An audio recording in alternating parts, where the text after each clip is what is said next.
प्रथमे मो परिचय एथिपाई देबाक चाहूनी कारण जो गोटे मिथ्या मामला षड्यंत्र करी दायर करा जाइछि रायगढ़ थाना रे से घटना रे जे कंप्लेन करचंदी जो पेगेड़ा प्राथमिक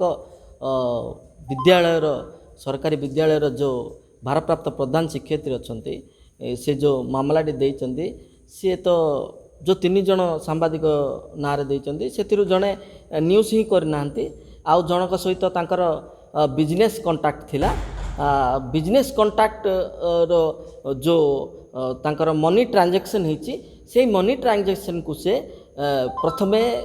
25/8/2024 रे समस्त सांबादिक मानक पाखु स्क्रीनशॉट पठेइतिले जे एई व्यक्ति जनक ब्लैकमेल करूचंती टंका मागुचंती एवं मते भयभीत कराउचंती मु कोठु न्याय पाइबी तो से समय मु भी पाइथिली से स्क्रीनशॉट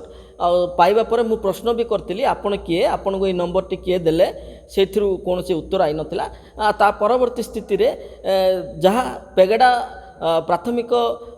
सरकारी विद्यालय रे जो घटना घटुची जेमति कि दीदी माने बिंछी होउछंती छात्री माननकु इन्वर्टर भाबुचंती कि फैन भाबुचंती कि हाथ बिंछणा भाबुचंती ताहा तो आमे जानिनु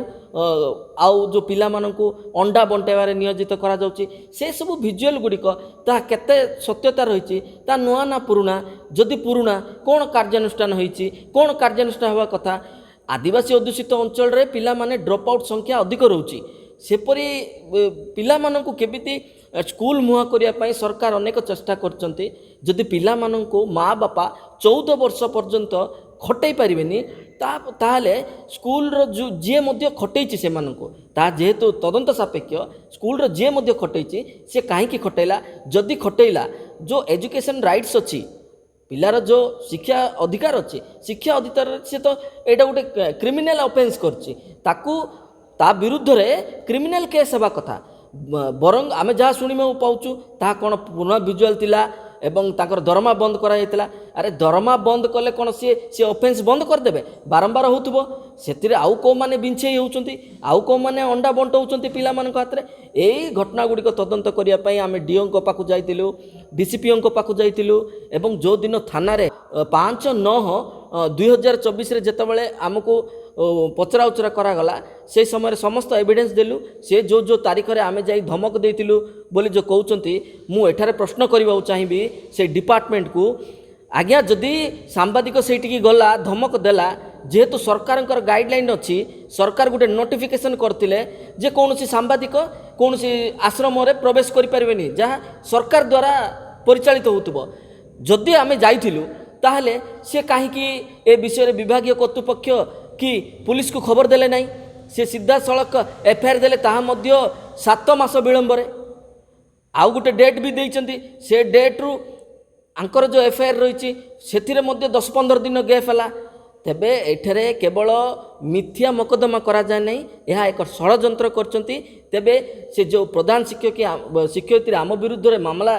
देइचंती एवं रुजु होईची तो से घटनार तदंत निश्चित आवश्यक से प्रधान शिक्षयित्री से स्कूल रे रहिले आमे भाबुनु आमे न्याय पाइबू निश्चित भावे सेठारे जो साक्षी अछंती एवं सेठारे जहाँ एविडेंस अच्छी ताहाकु से मैनिपुलेट करिवे एवं ताहा जो न्याय व्यवस्था अच्छी ताहाकु प्रभावित करिवो एवं से तुरंत से प्रधान शिक्षयित्री को सेठारु बदली करिया को आमे दाबी करचु आउ ए घटना केबे घटितिला तांको विरुद्ध रे कोन कार्यानुष्ठान हैला कोन कार्यानुष्ठान हेबा कथा ताहा सर्वसाधारण रे जिला प्रशासन आणु एवं जो माने मध्य एई घटना रे संपृक्त अछंती षड्यंत्र करचंती से माने समस्त को पुलिस कार्यानुष्ठान ग्रहण करू बोली आमे अनुरोध करचु आज आमे जिलापाल को लेखिकी देइचु और जिलापाल जदि आ उपरे कार्यानुष्ठान नेबे बोली विश्वास अछि आमे गोटे दिन रो समय मध्य देइचु 13 तारिख रु जिलापाल कार्यालय सम्मुख रे आमे गणधारणा रे बसिया को जाउछु किंतु आपण एफआईआर देखले से एफआईआर कोन कला निश्चित भाबे जेतेबेले आमे जानिबा पाइलु गोटे एसआई बाबू से थानार आमर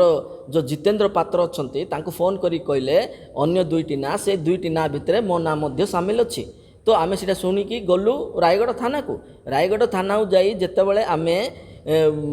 जानीपारू ए घटना सबू पूरा जेरार सम्मुखीन होगा पर आमको पुलिस कहले आपण लिखित दिंतु कि आउ कौन न्यूज करेंगे ना ଯଦି ଆମେ ଭୁଲ କରୁଛୁ ତାହେଲେ ଲେଖିକି ଦେଇଥାନ୍ତୁ କି ନହେଲେ ଆପଣମାନେ ଦଣ୍ଡ ଦେଇଥାନ୍ତେ। ମୁଁ ତ ଭାବୁଛି ଆମେ ଯଦି ଭୁଲ କରିଥାନ୍ତୁ କିଛି ଏଭିଡେନ୍ସ ଥାନ୍ତା ଆମେ ଏବେ ଜେଲରେ ଥାନ୍ତୁ ଆଜ୍ଞା।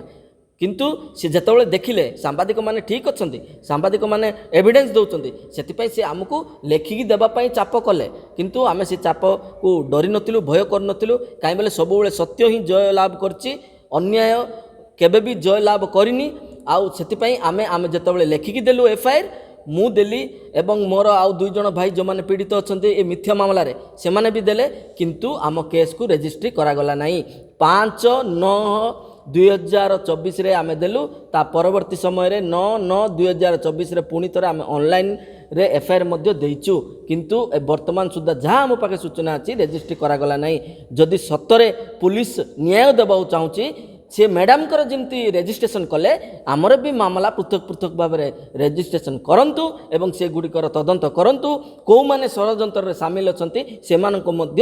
ଦଣ୍ଡ ମିଳୁ। ଆଉ ଆମେ ଯଦି ଭୁଲ କରୁଛୁ ଆମକୁ ବି ଦଣ୍ଡ ମିଳୁ।